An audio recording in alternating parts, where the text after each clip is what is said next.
Understood. Hello everyone, I'm John Higgins, contributing writer to Film and TV Now, and I'm delighted to welcome one and all to this interview special with editor Christophe Wermke, who worked recently as a co-editor with Melanie Annan on the Oscar-nominated short documentary Three Songs for Benazir, which is currently playing on Netflix. In addition to being editor, Christoph is also a short film director, and his shorts have won awards at the Munich Film Festival, Hamburg International Short Film Festival, and Dresden Film Festival, to name a few. Christoph, warm welcome to you. I just want to start off by asking you, when did you become on board for this project? Oh, that was late 2019, actually. Yeah.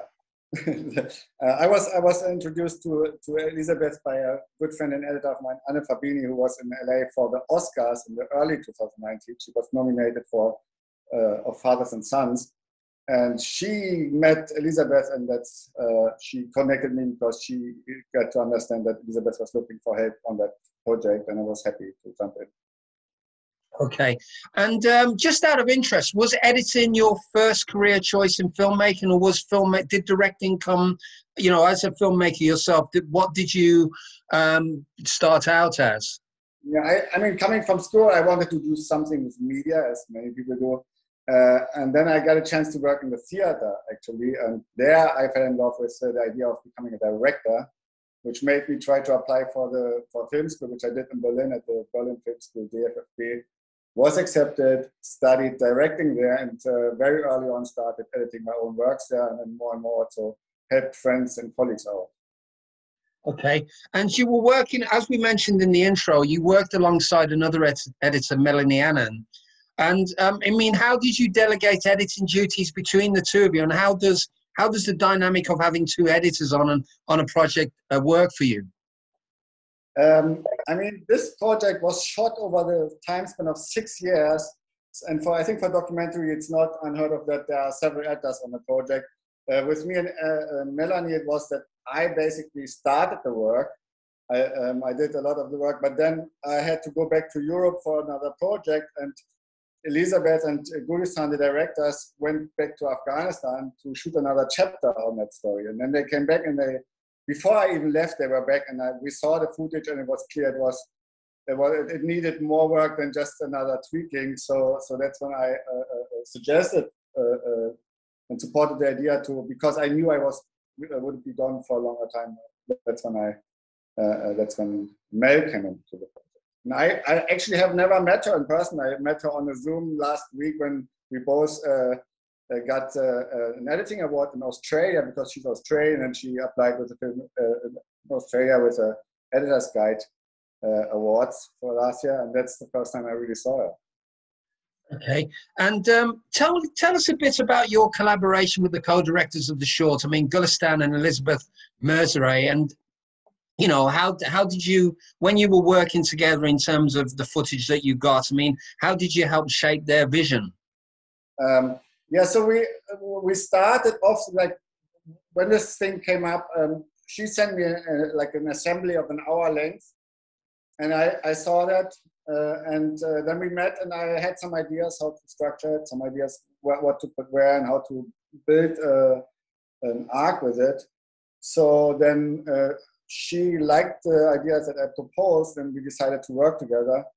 And what I like to do then is I go through all the material and take stills of the scenes, of moments that I feel like are important.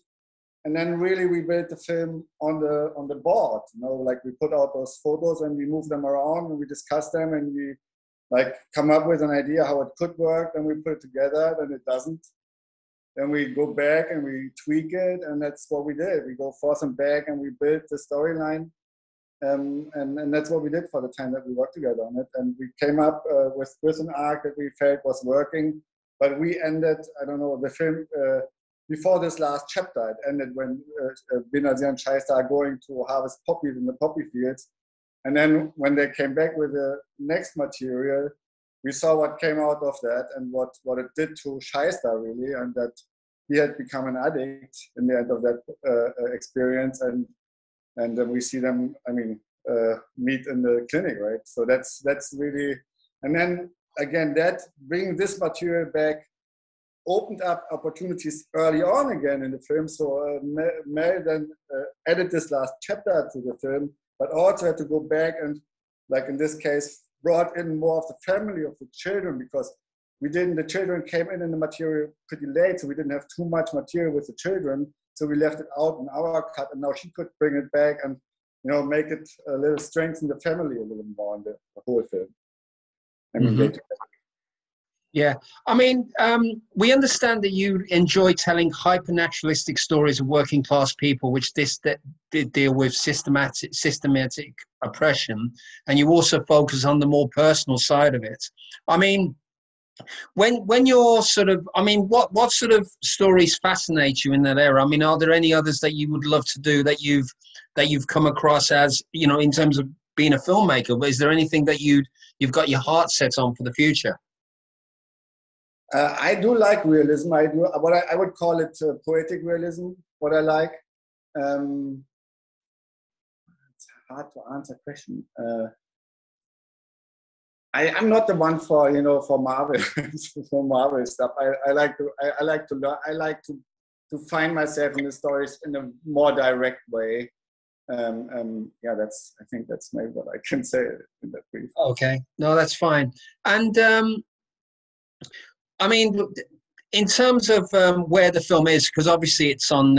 I mean, when we look at the fact I saw it on Netflix and it's playing on Netflix. How important is an outlet like Netflix with promoting short films? Because I do a lot of coverage for film festivals. With the Paris International Film Festival is about to start, and there's a lot of independent film festivals.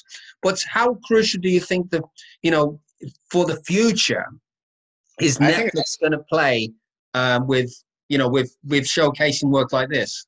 Yeah, I think it's very important. I think back in the days there was a short film before every feature in the cinema. Those times are over.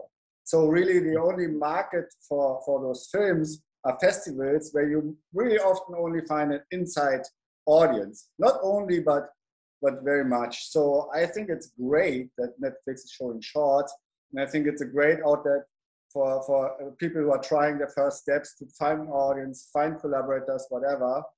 And I think in this specific case, I think it's important for this film to be seen. And whatever the way would be, I mean, it's great to have Netflix because you get a worldwide audience with it. And that's what's good in this case, is that you just have a chance and a way to show this to as many people as possible. Mm-hmm.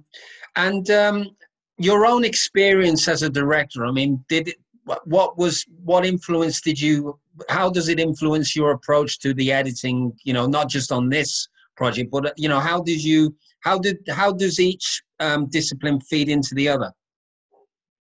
I think that's a complex question, actually. You'd have to ask the directors I work with. I mean, I think I have a very good education in film history and in filmmaking. I know what they are talking about when they're talking about the problems that came up during the process. In this case, for example, I feel like this reminds me of like Italian neorealism. I have something to relate to through my director's education, and that's something that I then try to look into more and see the parallelities and see how I can shape it according to what the film history gives me, how to deal with this material. Mm-hmm. And looking at classic editing, I mean, some of the classic films that we've seen over the years, I mean, I'm sure you have many examples that you refer to. I mean, are there any specific masterclasses in editing, of either blockbusters or, Europe international films that have really impressed you throughout your life? There are, for sure. For me, especially the first thing that comes to mind is The Wrestler, where I felt it was so brutal in the way it cut away from scenes and into scenes that I found really thrilling to see, as one example. That's not an old film. Coming from another angle, I would say, because I work on a project with several editors right now, and I see the difference between me and the others.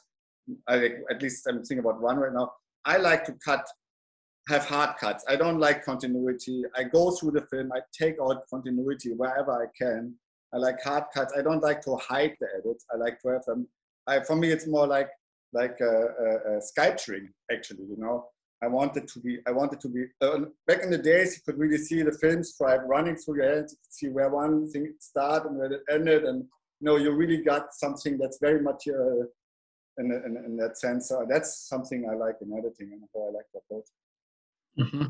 Just a couple of final questions from me. I mean, what issues and themes are you keen to explore in your future work? And are you planning to, is Three Songs for Benazir going to be seen as like a series of films? Like, is it going to be a singular film, or are you planning to do more stories that's focused on the lives of people like Benazir and them, their family in Afghanistan, for example? I know that Elizabeth has future plans. I don't know too much about it yet because I haven't also seen her in a while. We're looking forward to meet when I come back. Myself, in my film work, I have very much looked into the past, actually, because I was born and raised in East Germany, in like the Russian occupied part of Germany. And I did a lot on that topic. And right now I am preparing a feature that again speaks about that time, or basically about the time of changing, of like one world completely disappearing and entering a new world for a child. So that's what I'm looking into right now. Okay, and my final question is, what are you most proud of about your work with Three Songs for Benazir? I think the film is really has become turned out to be really poetic, really nice. I think that the directors found great people. I love the music. I really appreciate what made it to the film.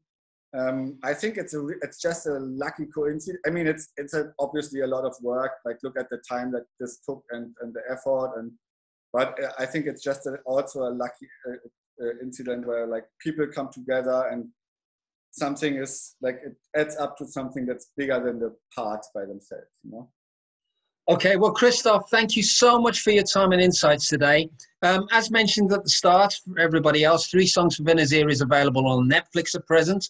For more articles, reviews, and interviews like this, you can go to filmandtvnow.com. Support independent filmmakers and cinemas globally as they continue to return after challenges of the last 2 years. Short films are very important. There's some incredible work being showcased at the moment. Three Songs for Benazir is one such example. And do check out the other films that are nominated for the Academy Award as well. And we thank you very much indeed, one and all. Thank you. And thanks again, Christoph.